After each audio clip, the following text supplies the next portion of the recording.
Agradeço o convite de participar aqui da Semana Criacionista do Colégio Adventista de Mogi Guaçu. É um prazer. E o tema que eu trouxe para vocês hoje tem a ver com a minha formação. Eu sou biólogo e vou falar um pouquinho sobre a vida. E o título da palestra é O que é a vida? É uma pergunta para vocês começarem a refletir. O que é a vida? Talvez, ao pensar na resposta para essa pergunta, você pense no organismo vivo. Nós temos uma grande biodiversidade de animais terrestres, aquáticos, e você pode lembrar de algum animal, as características de um ser vivo e pensar, isso é vida. Mas, na verdade, essa não seria a resposta para essa pergunta, porque a pergunta é o que é a vida, não o que é o ser vivo, né? Mas vamos continuar, então, com essa questão. Talvez você possa pensar numa possível resposta como comparando, né, a vida, o oposto seria a morte. Então, o organismo vivo possui características que o organismo morto, né, não possui. Um ser humano vivo, né, possui essas características que são perdidas após a morte. Mas o que é a vida? A gente não respondeu a pergunta ainda, mas vocês vão ver que essa pergunta não é tão simples de ser respondida, tá bom? E antes de a gente entrar um pouquinho mais fundo nessa pergunta, vamos olhar aqui para o nosso planeta Terra, que é o lugar onde nós conhecemos que existe vida. Vida em abundância. E é o nosso lar, a população humana. Nós estamos chegando em 8 bilhões de habitantes já. É uma população bem grande. E a Terra possui algumas características interessantes, que talvez vocês lembrem de algumas desses números aqui lá da matéria de disciplina de física, né? A gravidade 9,8, o pessoal arredonda para 10 às vezes, né? O diâmetro aqui, a distância do Sol, o volume, a inclinação da Terra, o período de rotação, que todos nós conhecemos, a gente arredonda para 24 horas, mas é 23,56 minutos. Translação, 365 dias, 6 horas e 9 minutos. E interessante aqui também a velocidade, né? Então, rotação, a Terra está girando ao redor do seu próprio eixo, uma velocidade de 1.674 km por hora, e translação 32 km por segundo. Então, é como se a Terra fosse um peão girando em torno do Sol e ao redor do próprio eixo. Nós temos também nosso satélite natural, aqui a Lua, né? Quando vocês estão apaixonados, pensando em alguém, o pessoal olha para a Lua, né? Aquela coisa do satélite natural. E ele é muito importante também para que a vida exista aqui na Terra. As marés, enfim, esses ciclos, a Lua tem uma relação direta. A gravidade da Lua é bem menor aqui, 1,620, né, metros por segundo quadrado. Nós temos a distância do Sol, o volume mais ou menos 50 luas caberiam dentro da Terra. Então a Lua é bem menor do que a Terra. Temos a inclinação. E o interessante aqui também é o período de rotação e translação. Vocês estão vendo aqui algo interessante, né? O período de rotação coincide com translação. Então é por causa disso que nós sempre vemos o mesmo lado da Lua. Existe um lado oculto da Lua que nós não vemos porque o período de rotação coincide com translação. Então nós sempre vemos o mesmo lado da Lua. E agora vocês estão vendo a nossa estrela aqui, né? O Sol é uma estrela de quinta grandeza. Aqui a distância em relação à Terra, o volume aqui é 1.303.150 terras caberiam dentro do Sol.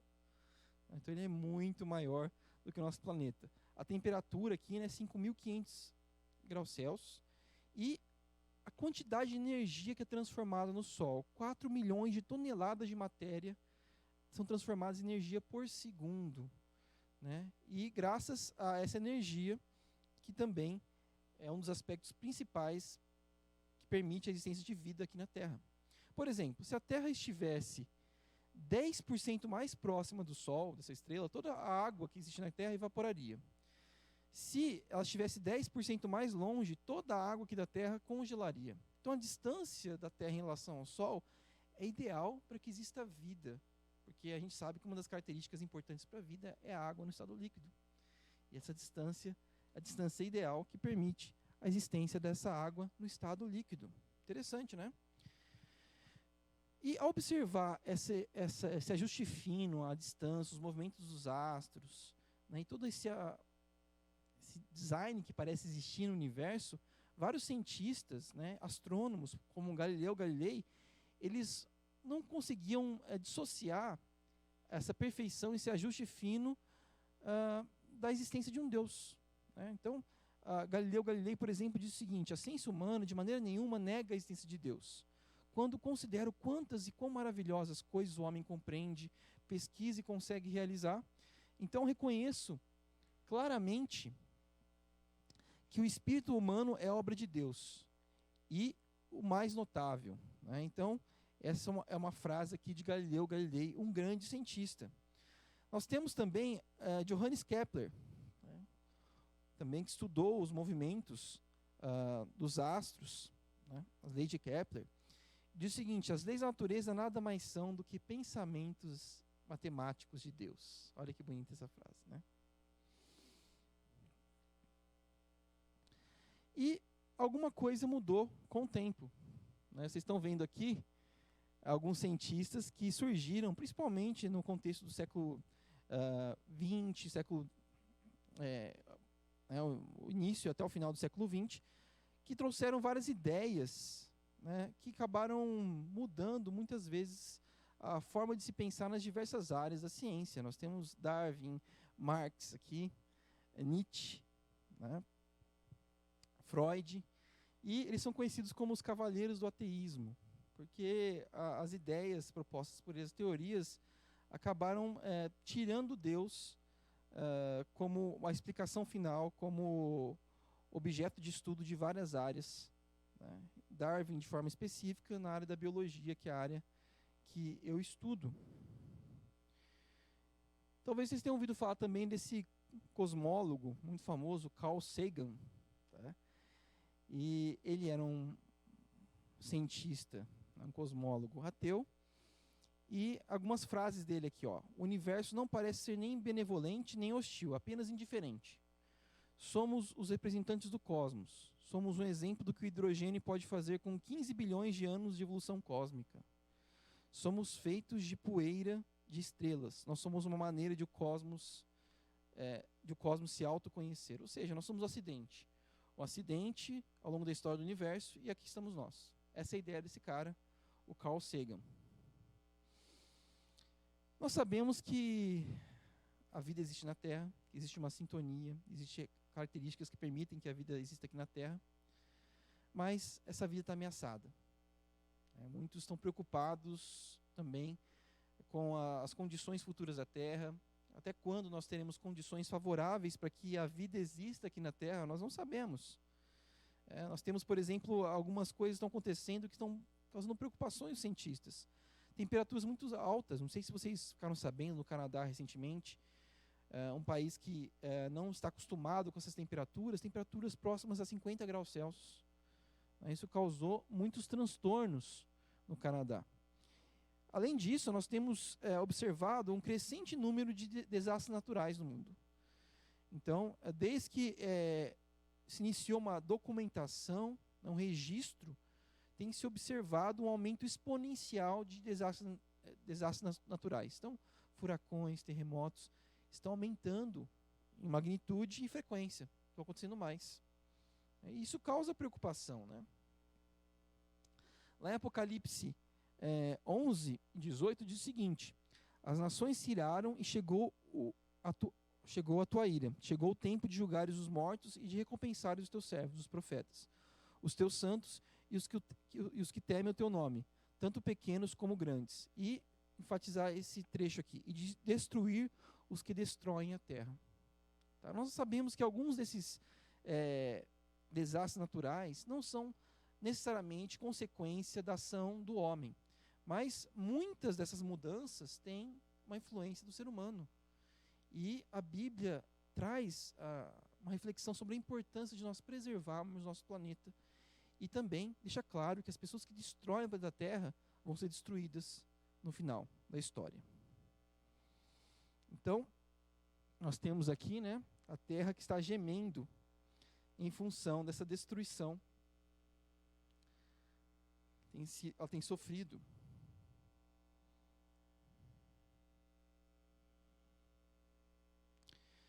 Mas vamos voltar à questão, né? Então,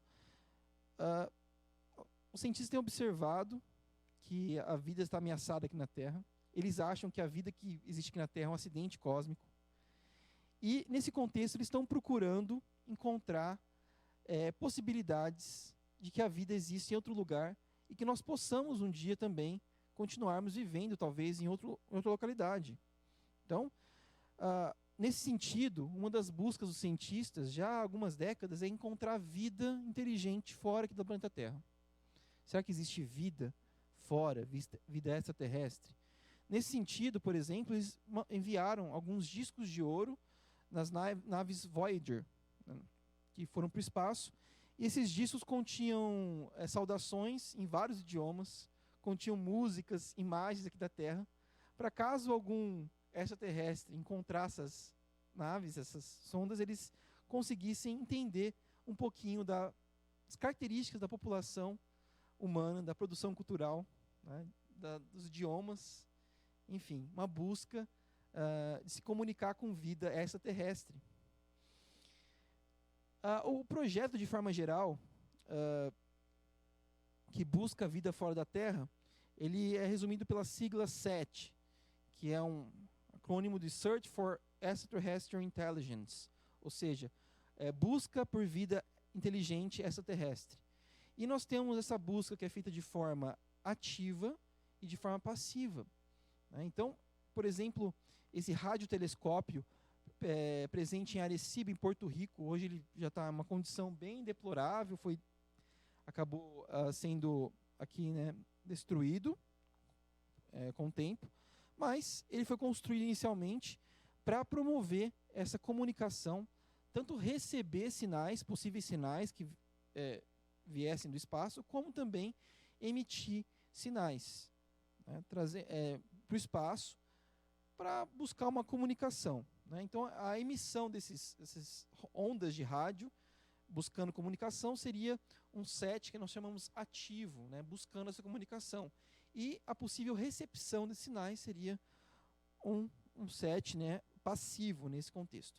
Mas eles enviaram, como disse para vocês, mensagens para o espaço, buscando essa comunicação. E aqui tem uma figura, né, em linguagem binária, representando as mensagens que foram enviadas para o espaço, muitos anos atrás, através desse telescópio.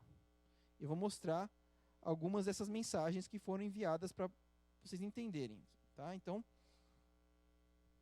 a primeira parte aqui da codificação que foi enviada para o espaço foi a seguinte aqui, ó. Vocês estão vendo os números, né, os numerais que nós temos. 1, 2, 3, 4, 5, 6, 7, 8, 9, 10. Até 10. Tudo isso em linguagem binária. Isso foi enviado para o espaço. Depois, o que eles enviaram? Enviaram em código também os componentes do DNA.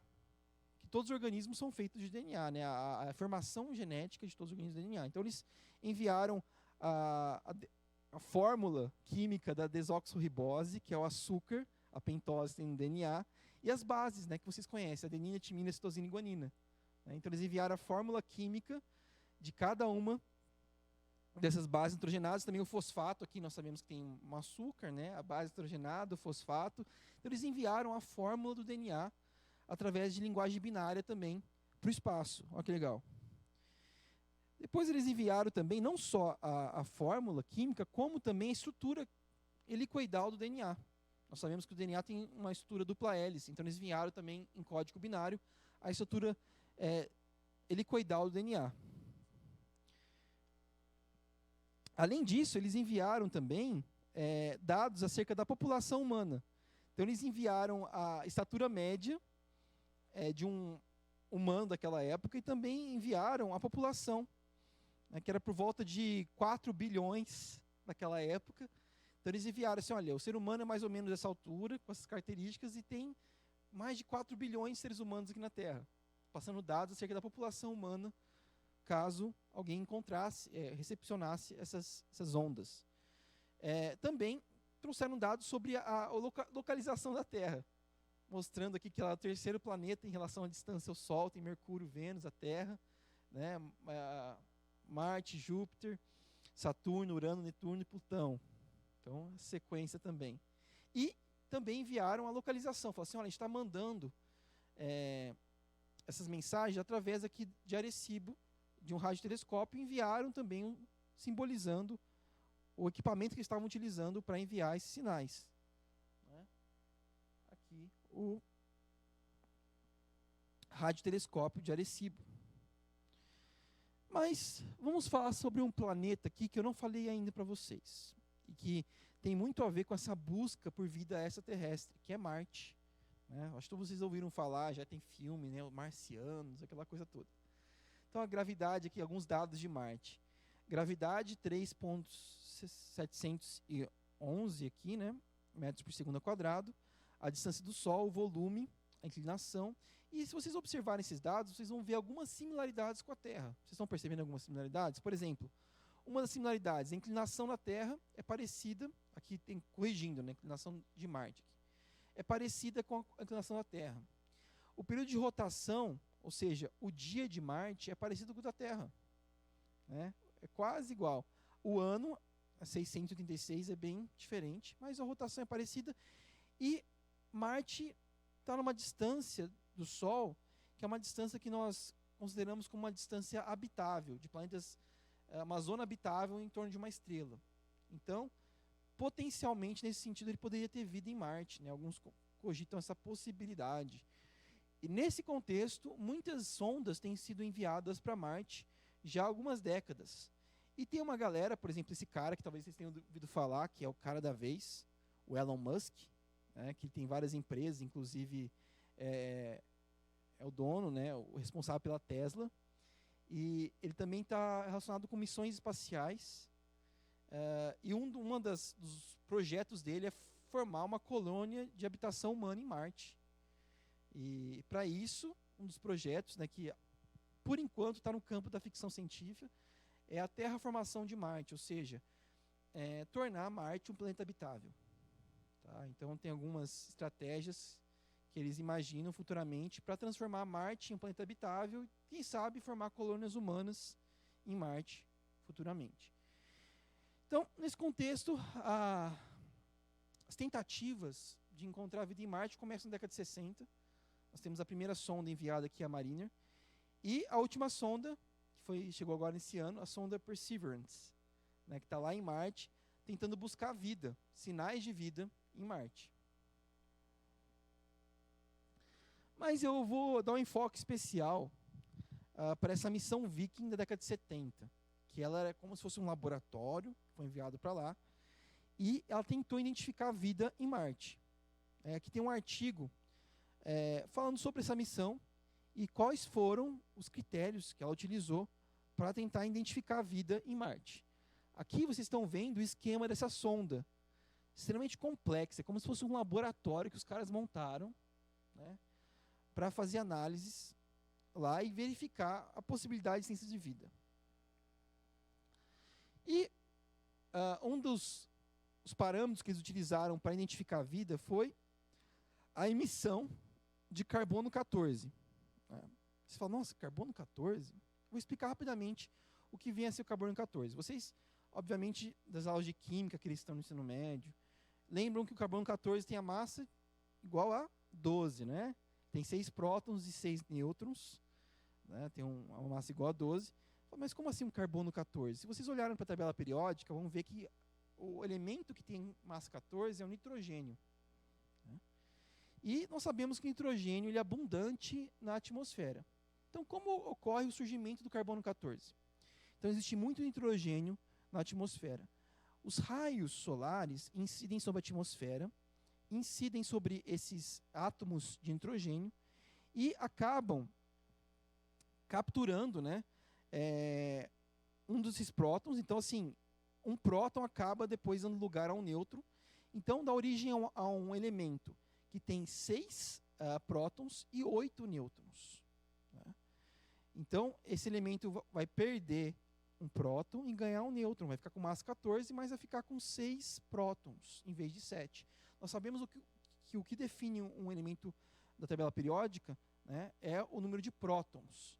Então, quando ele perde um próton, ele deixa de ser um nitrogênio e passa a ser um oxigênio, porque ele tem 6 prótons, mas vai ter 8 nêutrons. Tá? Então, a gente chama de carbono 14. Mas ele é instável, ele não é muito estável. Então, com o tempo, ele tende a decair e se transformar em nitrogênio e voltar para a atmosfera. Tá? Então, esse é o carbono 14, para quem nunca ouviu falar. Tá bom? Beleza, galera? Então, passando Vamos passar aqui, vou explicar rapidamente os experimentos que foram feitos com essa sonda. Então, o primeiro experimento, o que eles fizeram? Eles colocaram 7 substâncias radioativas no solo, pegavam o solo de Marte, e colocaram 7 substâncias radioativas contendo carbono 14. E caso houvesse um organismo que se alimentasse de nutrientes daquele solo, e tivesse um metabolismo parecido com o nosso, ele ia metabolizar e ia expelir o quê? Nós expelimos no nosso metabolismo, a respiração, CO2. Né? Então, se tivesse algum organismo capaz de realizar respiração aeróbica como nós, eles iam identificar CO2 radioativo, porque esse carbono do CO2 viria do composto colocado no solo, do carbono 14. Eles vão identificar, olha, esse CO2 radioativo tem algum organismo metabolizando aquele carbono que a gente colocou no solo. Seria um sinal de vida. Primeiro teste. Segundo teste, eles colocaram água e nutrientes, né, e verificaram se havia produção de oxigênio. Que mecanismo produz oxigênio? Nós sabemos que é bem comum. Fotossíntese, né? Então, se tivesse alguma plantinha, né, não exatamente como a gente conhece a plantinha, ou um organismo similar, que realiza o mesmo mecanismo, ou parecido com a fotossíntese, eles vão identificar oxigênio. E, por fim, eles colocaram, né, uma câmara com solo e soltaram CO2, monóxido de carbono e dióxido de carbono, contendo carbono 14 radioativo. E depois verificavam se eles encontravam marcações de carbono no solo, ou seja, se tinha algum organismo capturando esse monóxido de dióxido de carbono e metabolizando ele. Ou seja, algo parecido com a fotossíntese também, né? Que captura o CO2 e o monóxido e, a partir dele, realiza essa respiração, esse metabolismo, tá bom? E vocês acham que esses testes deram positivos ou negativos? Eles usaram esses 3 testes. Todos os 3 testes deram positivo para a vida. Nossa, então tem vida em Marte. O pessoal sabia desde a década de 70. Mas depois o pessoal ficou meio encucado com isso. Peraí, né? Deu positivo para tudo, vamos analisar isso aqui melhor. E trouxeram para analisar no espectrômetro de massa, uma técnica que chama espectrometria de massa, que você analisa todos os componentes, né, de uma substância, né, as características do peso molecular, enfim, as propriedades. E verificaram que não existia nenhum componente orgânico nas amostras. Então descartaram a possibilidade de vida, apesar dos positivos. E uma das explicações que foi dada foi que talvez a radiação ultravioleta, a presença de atmosfera de Marte, outros aspectos podem ter influenciado e gerado falsos positivos. Esse carinha aqui, o Gilbert Levin, foi o professor, o cara responsável por elaborar esses experimentos, tá, da Universidade de Arizona. Mas, então, a comunidade científica acabou rejeitando a possibilidade de vida em Marte, apesar desses testes positivos. Vocês sabem o que é isso aqui, gente? Tem ideia? Então, se vocês acham ruim estudar ciclo de Krebs, né, nas aulas de biologia e outras coisas, imagine estudar todo o metaboloma humano, todo o metabolismo humano. Eu tive que estudar isso aí, né? Que tal o metabolismo, então, as diversas enzimas, como funciona todo o metabolismo humano. E a pergunta que eu faço para vocês é o seguinte: será que vida, lembra da pergunta que eu fiz inicialmente, o que é vida? Será que vida é metabolismo? Tudo que metaboliza tem vida. Então, se algo está metabolizando, então, esse algo está vivo. Será que é isso? Então, guarda essa pergunta. Será que a gente pode criar vida também? Esse cara aqui, o Venter, Craig Venter, segundo ele criou vida, a partir de nada no laboratório. O que esse cara fez? Ele pegou uma bactéria, né, tirou o DNA dela, DNA circular, daí ele sequenciou, descobriu toda a sequência das letrinhas daquele DNA, daquele genoma daquela bactéria. Ele construiu o genoma, DNA artificial, tirou o original e inseriu o artificial na bactéria, e a bactéria funcionou com o DNA artificial. E, segundo ele, isso seria criar vida. Mas, enfim, ele já usou uma matriz pré-existente, né? Ele não criou nada, ele só copiou, na verdade, essa informação e inseriu lá. Né? É algo interessante, É algo inovador, mas não seria criar vida isso, né? Mas a mídia, a gente sabe, muitas vezes é sensacionalista e noticiou isso como o cara criou vida no laboratório. Talvez vocês não conheçam essa série, Star Trek, é bem antiga, né? Mas é uma série bem interessante. E daí, em dos episódios da série, um cara que é um robô lá, ele dá uma definição do que é vida, porque a discussão também era essa, né? O que é vida? É a mesma pergunta que fiz para vocês. E a definição que ele dá é a seguinte: vida é tudo que consome componentes do meio ambiente, excreta resíduos, metaboliza, se move e cresce. Vocês concordam com essa definição? Parece completa até, né? Vida é tudo que consome componentes do meio ambiente, excreta resíduos, metaboliza, move e cresce. Fala, fechou, está correto. Só que, né, o fogo faz tudo isso. O fogo consome elementos do meio ambiente, ele elimina vestígios, ele metaboliza, entre aspas, né, porque tem a combustão, se move, ele cresce, mas não é vida. E aí? O que é vida? Qual seria uma boa definição para a vida, então? Quando nós falamos de vida, nós pensamos também, obviamente, na água, né? A vida existe aqui no planeta Terra porque existe água em abundância. Mas será que poderia existir vida na ausência de água? Difícil essa questão, né? Na ausência, não. Mas nós veremos que a vida pode persistir mesmo na ausência de água, né? Como nós podemos ver, por exemplo, com o fenômeno da anidrobiose. A anidrobiose é um estado altamente estável de animação suspensa que certas espécies, bactérias, leveduras, plantas e animais, elas entram quando expostas a uma umidade muito relativa. Então, quando dessecados esses organismos, eles conseguem formar espécies de cistos, né, de estruturas cristalizadas, que parecem que estão mortas, mas o organismo está vivo, ele está lá, resistente. Então nós temos alguns organismos capazes de entrar em anidrobiose.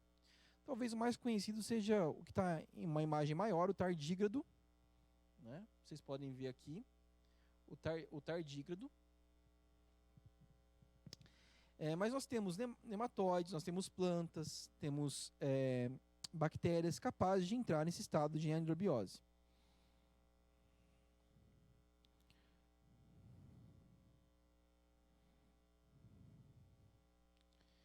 E nesse estado de anidrobiose, esses organismos formam uma espécie de biovidro, que é uma estrutura, né, que vai proteger as moléculas e vai permitir que esses organismos permaneçam vivos mesmo na ausência de água. E nesse estado de dessecação, eles são resistentes à radiação, a temperaturas extremas, a condições de hiper e hipogravidade, né? E foi esse um dos tópicos de estudo meu durante o doutorado. Eu estudei um pouquinho sobre a anidrobiose. E expus esses organismos a vários tipos de estresse, inclusive nitrogênio líquido, temperaturas, e também radiação, né, temperaturas baixas, condições de radiação extremas. Por exemplo, aqui eu expus esses vermes em estágio de anidrobiose a condições de 500 graus de radiação X. Então, condições muito menores, 5 graus, por exemplo, seriam letais para seres humanos. Eu expus eles a 500 graus e eles sobreviveram. Também expus os organismos a condições de gravidade simulada muito superiores à da Terra. Então, nós temos a gravidade terrestre e eu simulei uma gravidade muito maior do que a gravidade terrestre para ver se eles conseguiriam resistir a essa situação. E eles resistiram. Coloquei esses organismos a condições de 400 mil G. 400 mil vezes a gravidade terrestre, e eles existiram. E a pergunta que fica é, será que realmente existe vida fora do planeta Terra? Será que a vida poderia resistir também fora do planeta Terra? Mas, antes de nós fazermos essa pergunta, vamos responder a pergunta inicial, que não foi respondida ainda, né? O que é a vida? E ela não foi respondida porque, como eu disse para vocês, não é uma pergunta fácil de responder. Tem até um artigo aqui que discute essa questão, né? Definindo a vida. O que é vida? E conta que num congresso tinha vários cientistas discutindo. Olha, vamos encontrar uma definição para a vida. E de repente, né, depois de muita discussão, um indivíduo levantou a mão e falou assim, eu consigo definir a vida. E, segundo ele, vida seria tudo que tem a capacidade de se reproduzir. Então, tudo que tem a capacidade de se reproduzir seria a vida, uma definição simples. Só que essa definição é limitada porque ela considera, por exemplo, uma coletividade para definição. Se eu pegar um indivíduo, por exemplo, um coelho ou um organismo de reprodução sexuada e considerar ele de forma isolada, ele nunca vai se reproduzir. Ele precisa de outro indivíduo. Então, eu não consigo defini-lo, né, ou definir a vida através dessa definição. É muito precária. Outra definição, que é um pouco mais sofisticada, e foi criada pela NASA, né, na década de 90, a vida seria um sistema químico autossustentável capaz de evolução darwiniana. Mas é uma definição bem vaga, que não especifica nada, na verdade, né? E outra definição, o processamento de informação, também, que é uma definição bem vaga. E ao falarmos sobre vida também, outra questão que surge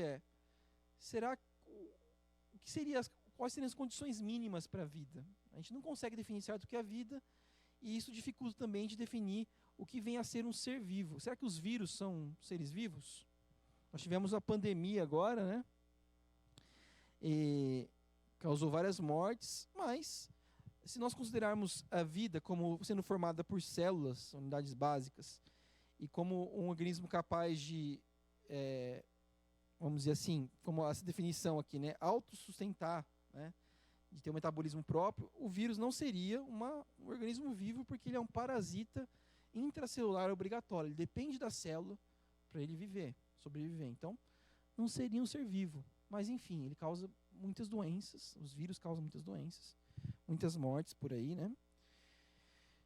Alguns falam, não, vamos dar uma definição bem completa, então, para o que vem a ser a vida. Então, vida é tudo que se movimenta, tem metabolismo próprio, tem um código genético, tem composição química, nutrição, crescimento, é formado por células, tem uma capacidade de se adaptar, de se reproduzir e de deixar suas características para a próxima geração, hereditariedade. Nossa, agora sim, agora você fechou a definição. Só que todas as características que eu citei agora estão definindo o ser vivo, que tem vida, mas não estão definindo a vida, que é a pergunta, né? O que é a vida? O que os cientistas realmente procuram? O que eles estão procurando? E se nós encontrássemos vida em Marte, por exemplo? De onde teria vindo essa vida em Marte? Será que as perguntas seriam respondidas? Será que nós estamos isolados, como aquele texto escrito, né, pelo Carl Sagan, um pálido ponto azul? Será que nós somos um pálido ponto azul no meio de um oceano de uma infinidade de vazio no espaço, e nós estamos lá, um ponto de vida? E nesse contexto de busca por vida inteligente, que existe lá fora, uma pergunta foi feita por Carl Sagan. Por que você deseja encontrar vida extraterrestre inteligente? Por que você quer? E a resposta dele é muito interessante. A resposta dele foi a seguinte: eu quero encontrar vida inteligente lá fora, porque eu quero que essa vida ensine a gente a viver. Então, para que eles nos ensinem como a viver. É incrível porque há 2000 anos atrás, a vida veio a esse mundo, Jesus, para nos ensinar a viver. Ela se materializou na forma humana, essência, para ensinar o ser humano como a viver. O Deus criador de todo o universo se fez carne e veio a este mundo. Vida inteligente, vida muito inteligente. O ser mais poderoso do universo veio a essa terra. E a Bíblia ensina que esse ser, que se fez carne e habitou entre nós, foi o mesmo ser que formou, Todo-Poderoso, que formou o ser humano, que criou todas as coisas, inclusive o ser humano, e soprou no ser humano o fôlego da vida. Lá em Gênesis nós vemos isso. Então Deus é o doador da vida. E como nós não conseguimos explicar entender Deus completamente, da mesma forma nós não conseguimos entender o que é a vida, porque a vida, segundo a Bíblia, é um dom de Deus. Deus soprou a vida e o ser humano passou a ser alma vivente. E quando o ser humano morre, o sopro de vida, o fôlego de vida sai. E nós não conseguimos explicar como isso acontece. Então, se você agora está me assistindo, está respirando, inspirando, expirando, saiba que isso é um milagre, porque a ciência não consegue explicar o que é a vida. A gente não consegue explicar exatamente a diferença entre um ser humano que acabou de morrer e um ser humano que está vivo. Ele continua tendo células, né? Continua tendo os mesmos componentes, só que algo está faltando. O que seria esse algo? O que é a vida? A gente não consegue explicar. E nesse contexto, quando eu me aprofundo na biologia, eu encontro a teologia, né? Então, as duas ciências se encontram. E daí eu lembro da frase do famoso cientista Louis Pasteur, francês, que diz o seguinte: um pouco de ciência nos afasta de Deus, mas quando a gente se aprofunda na ciência, a gente se aproxima de Deus. Então, muita ciência nos aproxima de Deus.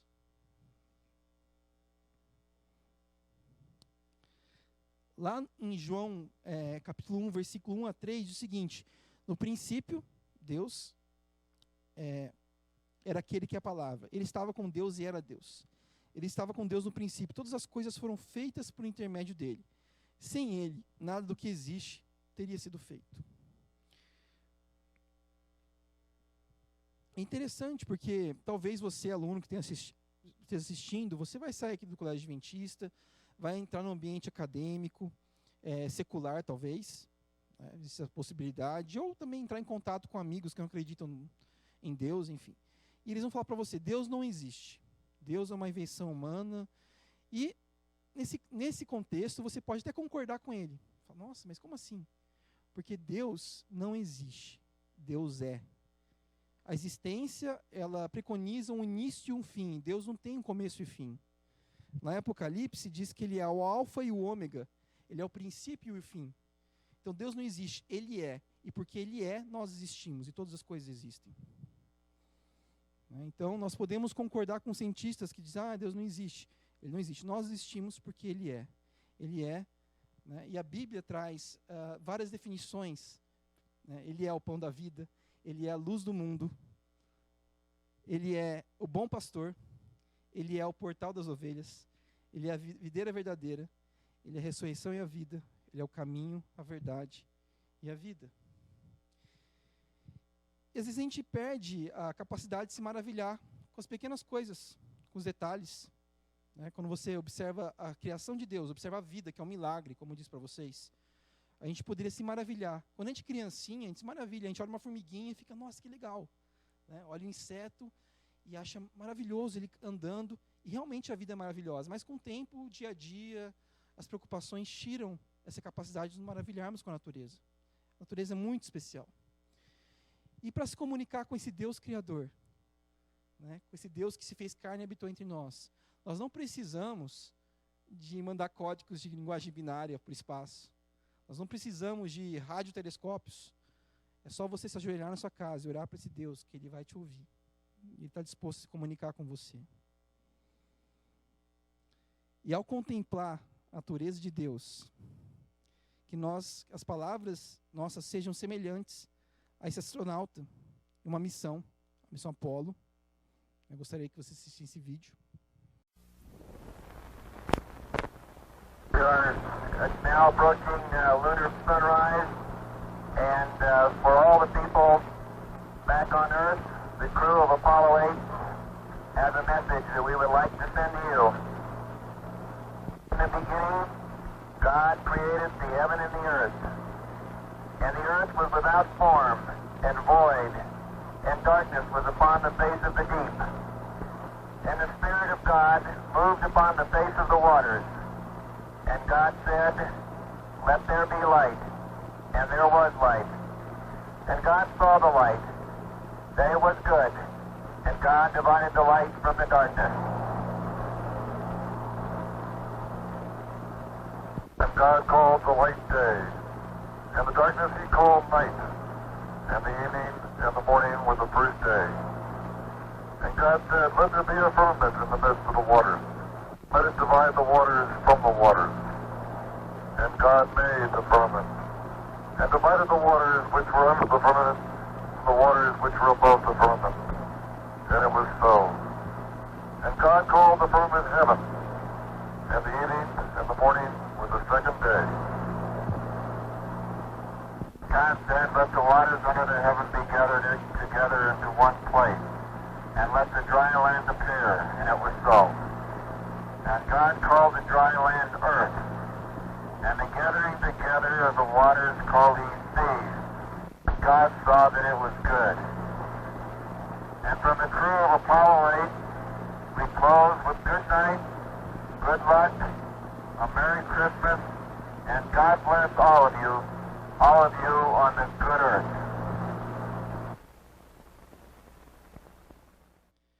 Então, assim como esse astronauta, ao contemplarmos a criação de Deus, nós possamos lembrar que todas as coisas foram feitas por Ele. Todas as coisas existem porque Ele é. Nesse contexto, nossas palavras sejam semelhantes às que estão escritas em Timóteo, capítulo 6, versículo 16. O único que é imortal e habita em luz inacessível. A Ele, a Deus, sejam honra e poder para sempre. Amém. Deus abençoe vocês.